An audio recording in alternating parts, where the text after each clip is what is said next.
So what is Ninja Plus Poker? It's a modern twist on the linking rings created by Matthew Garrett and Boje Hoseth.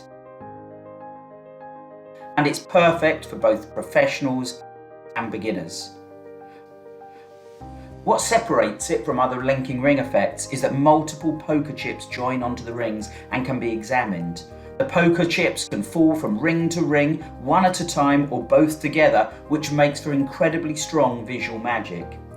Coin workers are going to love this, as you get to make the poker chips appear, magic the hole into their centre, as well as join them. Multiple routines are shown and clearly taught from Kato Kinnaman, and detailed video instructions from Matthew Garrett, Mikkel Hoog and Brian Hoseth that won't disappoint.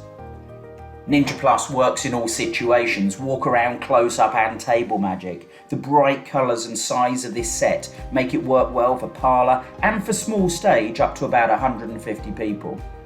You receive everything required. Inside the round presentation box, you receive a keyring and the special Ninja Plus poker gimmick, and a smaller box which has 8 different poker chips inside. The quality of the rings is second to none. They have no visible welds, they have smooth edges, and the plating is first class. You'll be performing it right away. There's a quick start guide where you will follow along. Your performance can be short, direct and visual, or patter-based and developed. This allows for all performing styles. Ninja Plus Poker is great on its own, or you might like to combine it with other linking ring routines such as Matthew Garrett's GIR.